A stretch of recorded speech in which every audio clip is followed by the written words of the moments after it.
sa inyong lahat. Tayo po ngayon ay magluluto ng ginataang ulo ng ano ba to? Isda. Ayan, ito po ay tuna. So, mga ulo ito na buto-buto na malaking ulo ng isda na tuna. So, gagataan po natin at meron po tayo dito talong at long beans. So, kukuha ako ng malunggay sa likod. Napakaraming malunggay dito. So, dito tayo kukuha. So, ayan ang ating malunggay. So, ayan po. Prito muna natin ang ating ilalak sa ating ginataan. Para, tanda kasi pag siya maprito kasi matatanggal yung kanyang lansa. So, ayan, ang ating prinito. Nagagata na po tayo. So, ayan na po ang ating prinito na isda. Yan lang pong ilalahok ko sa ginataan. At ito po ang papaya na kuha ko sa garden. At ang talong. At meron pa ako ditong sitaw. So, meron pa akong sibuyas at garlic. Tapos ito po ang ating gata. At mamaya himayin ko po itong ating malunggay. Yan.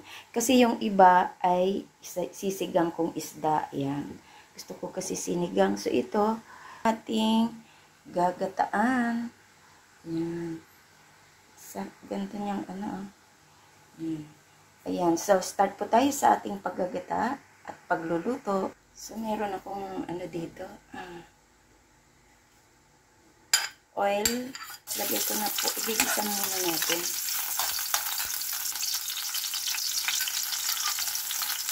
Ayan.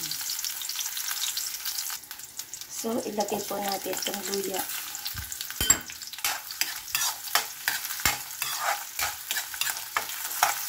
Yung luya ko ay kinuha ko lang yan sa garden.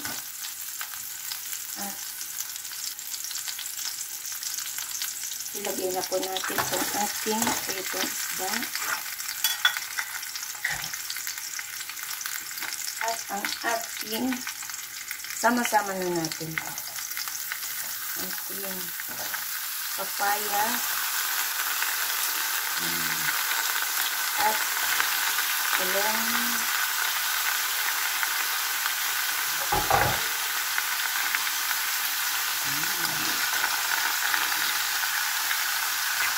so lagyan ko muna siya for the meantime ng kaunting sabaw.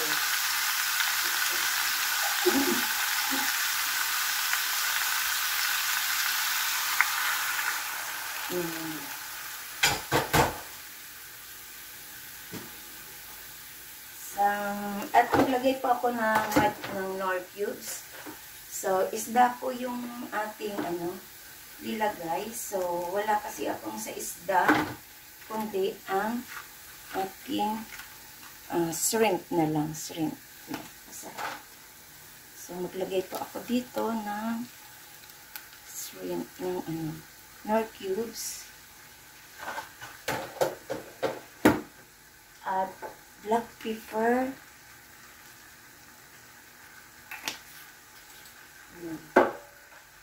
At kaunting patis. Kaunting patis.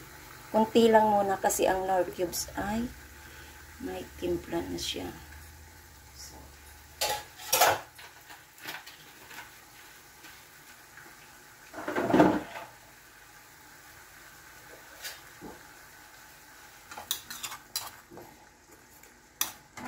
iyaan ko lang po siya dyan.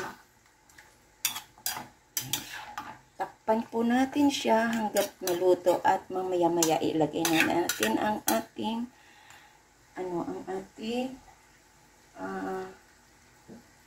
gata. So, shimmer natin siya ng a few minutes. Ayan, check po natin. So, ilagay na po natin ang ating gata.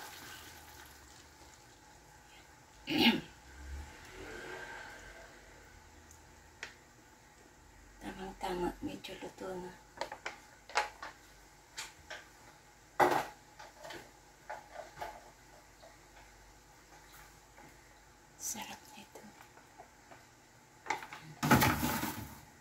At lagyan po natin siya ng,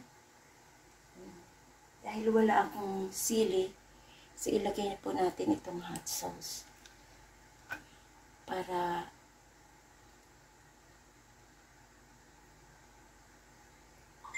ano siya, anti-lansa ba?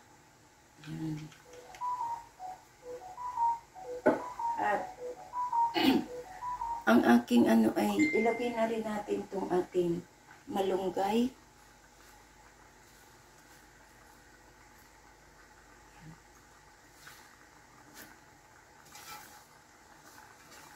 Masarap po yung ulo ng isda. Promise. Ayan.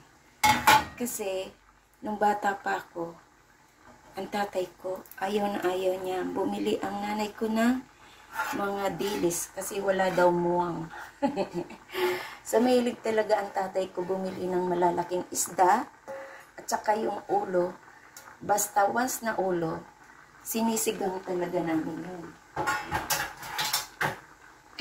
Or, ginagawa niya, depende kasi din sa isda. Ginagawa niyang arroz caldo. Yan. So, ito. Kanya-kanya na lang tayo. Technique. This is my own version sa aking pagluluto. Pero grabe, ang sarap. Promise. Yan. So,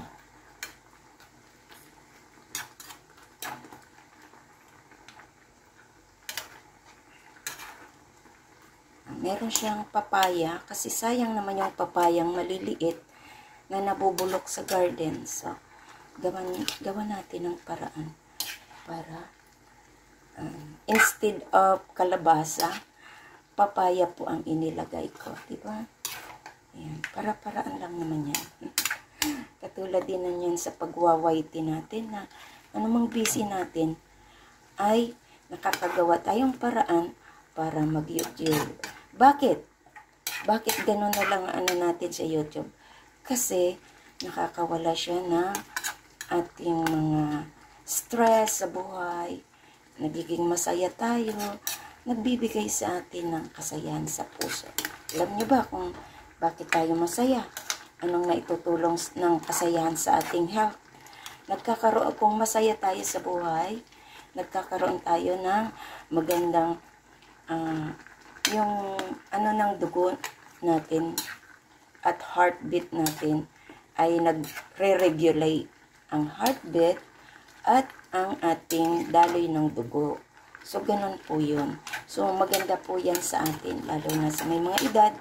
Kahit hindi kayo, especially sa mga OFW, na mga nagtatrabaho para sa kanilang pamilya, kailangan labanan natin yung anxiety at depression.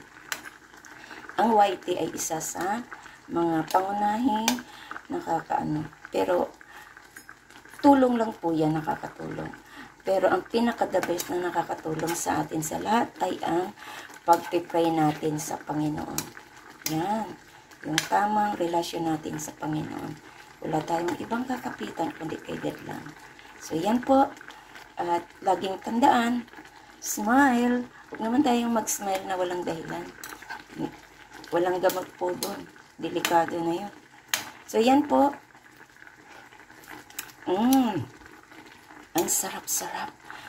No need na siyang lagyan ng asin or kahit ano. Andyan na lahat. So, yan. Lutuin lang natin siya ng maayos. At takpan ko po siya. Yan. Para hanguin natin takpan natin siya ng a few minutes lang, 5 minutes, and then hanguin natin. So, ayan na. Wow. Sarap. Check natin kung luto na ang ating mga gulay.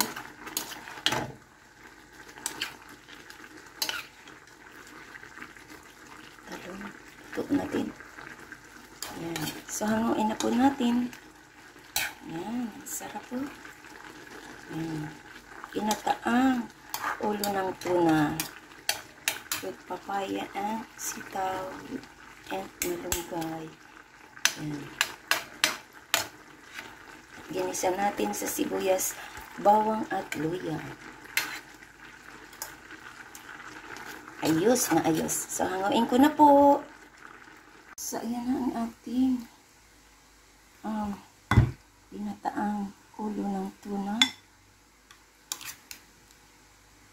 Ito ba ito?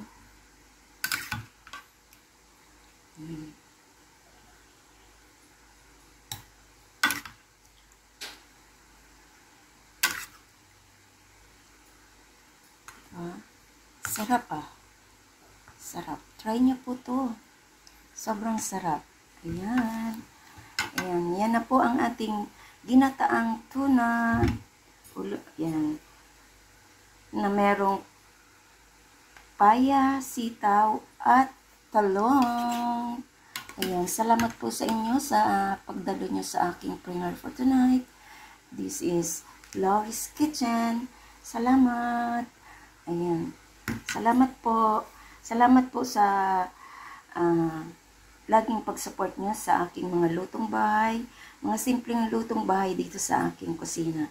So, sa hindi pa po nakasubscribe ng aking channel, please do subscribe and hit the bell button para lagi kayong updated sa aking mga parating na lulutuin. Salamat and paki-share and like na lang. Thank you. Bye. Kain na po tayo. Ayan. Bye.